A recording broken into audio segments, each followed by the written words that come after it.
What foods can you eat if you have IBS or IBD?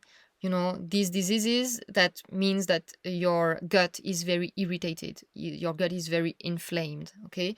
So when we say the gut, it's the intestines. Okay. When you have the intestines that are very irritated, very inflamed. What can you do? What can you eat? So, what can you do? I have many videos on my channel about how to heal IBS, IBD, digestive issues, gut issues. So, I will put different videos about that in the description box under this video. This video today is not about how to heal IBS or IBD. This video is what can you eat when your intestines are inflamed, okay, when they are very irritated. Okay, so what can you eat? First of all, we need to understand what is the purpose of your small intestine and of your colon. Okay, the purpose of your small intestine is to absorb your nutrients, to absorb the nutrients from your food. Okay, that's what it does. Okay, and the purpose of your colon is not really to absorb your nutrients. It does absorb a little bit of nutrients, like some vitamins, like vitamin K1 and some vitamin B, and you will absorb also some short chain fatty acids. Sorry. But that's very minimal. The main job of your colon is to receive fiber, and the fiber from your foods don't get digested anywhere in your digestive system except a little bit in your colon. Why? It's because fiber, it's mainly cellulose, okay? And we don't have an enzyme to break down cellulose. The name of that enzyme is cellulase. We don't have cellulase to break down cellulose. Okay, so when you eat foods that have fiber, that is mainly cellulose, the fiber will travel from your mouth to your colon undigested, unchanged. All right. So when it gets to your colon will use this fiber a little bit.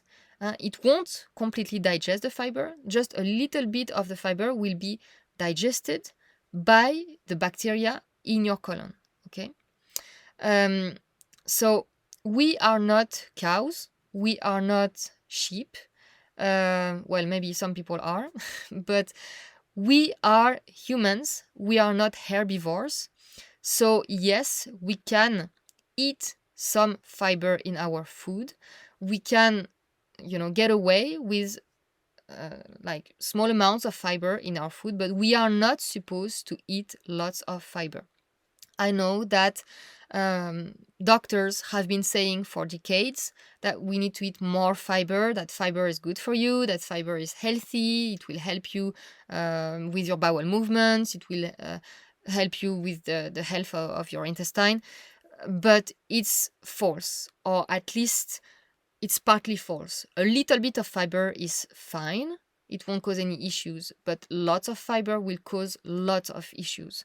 So you really need to understand that and to shift that in your head, because we have been hearing that, like, that fiber is good for you. We have been hearing that for decades, but it's not completely true. Okay, fiber is actually not really good for you. It's just we get away with a certain amount of fiber. That's it. Okay, so yes, our bacteria in our colon will eat some of the fiber we swallow, but they won't even eat the whole thing. Like, it will just be a little bit of fiber that will get digested by the bacteria. The rest, you will defecate it. Okay, it will go in the bathroom, in the toilet. So that alone proves that we are not made to eat lots of fiber, because it's just a very minimal amount that will feed your bacteria in your colon. So, and another purpose of your colon is to reabsorb liquids. Okay, so when what is left from your food leaves the small intestine, it still has quite a lot of liquids. So it's the role of your colon to absorb that liquid, this liquid, and that's part of how the body rehydrates itself. Anyway, so now we know what is the purpose of the small intestine, what is the purpose of the colon, what gets there. Okay, what gets in the small intestine? It's all the micronutrients. Okay, it's your small intestine will absorb proteins, it will absorb carbohydrates, and it will, like sugars, and it will absorb fats. All right. What will injure your small intestine is if the foods are not properly broken down by your organs that come before the small intestine. That is to say, the stomach, the liver and gallbladder, and the pancreas. If these organs don't function properly, then the food won't be completely broken down when it gets to the small intestine. And if you have undigested food particles getting to your small intestine, it will irritate your small intestine. All right? So that's what will irritate your small intestine. So you need to heal your upper digestive system first if you have intestine issues, if you have an irritated small intestine.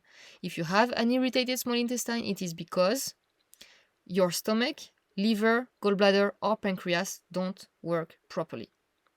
So that will be the first thing you need to do. Heal these organs first. If it is your colon that is inflamed, that is irritated, then we just saw that what gets to your colon are the fiber. So if you have a very irritated colon, you need to avoid fiber in your diet or to eat much less fiber. If you have constipation, if you have diarrhea, if you have lots of bloating and pain after eating in the area of your colon, avoid fiber, okay? That is to say, there are two types of fiber, insoluble fiber and soluble fiber. The soluble fibers are fine, no problem with them, because it's a type of fiber that is like kind of gooey, so it won't irritate the digestive system. A typical example of soluble fiber will be aloe vera gel. Okay, it's a very gooey gel. Not only it's soluble fiber that won't irritate your digestive system, but also in the aloe vera gel you have specific enzymes that heal the tissues. So that's why I always recommend people with an irritated digestive system, wherever in the digestive system, to eat aloe vera gel. It's really good. Another type of soluble fiber will be in apples, like the pectin in apples. Pectin is a type of soluble fiber. So this won't hurt your digestive system. The problem is that soluble fiber usually come together with insoluble fiber in the different plant foods. All right, so it's you can't really separate soluble and insoluble fiber. The insoluble fiber are mainly in the whole grains, like the husk in the whole grains. That's pure insoluble fiber, absolutely indigestible.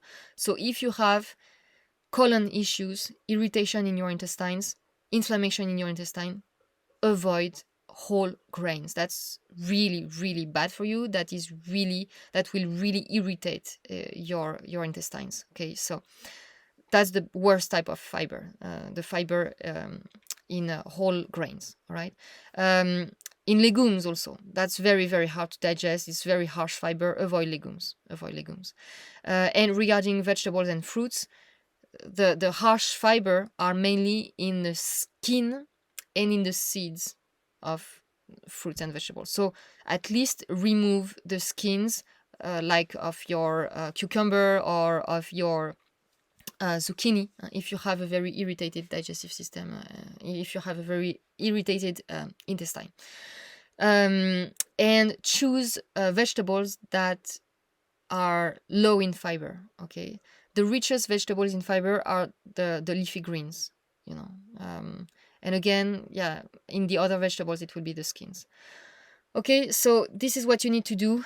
I know it is the opposite of what we can hear many times, that we need more fiber, we need more fiber. But this doesn't come out from my imagination. There's a study that proves that people with very bad constipation, that most of them get much better when they remove fiber from their diet for several weeks or months.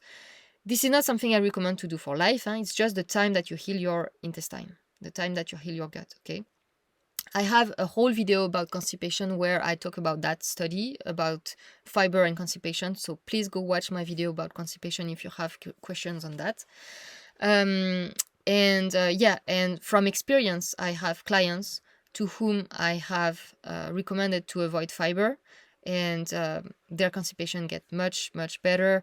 The pain they have in their gut gets much better, and so on. Okay, so yeah, that's what I wanted to say. Which foods to eat or to avoid when you have gut issues, intestine issues.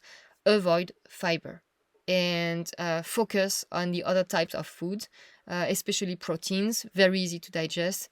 No proteins will get to your intestines undigested, and that would irritate your intestine if you have a healthy stomach. So okay, that means what I said in the beginning of this video. You need first to have a strong upper digestive system, strong stomach, liver, gallbladder, and pancreas, and then from there, it will be fine for your intestine if you avoid fiber. All right, that's it for today. I hope this video helps. If you have any comment, please write your comments under this video. I see you in the next video. Bye bye.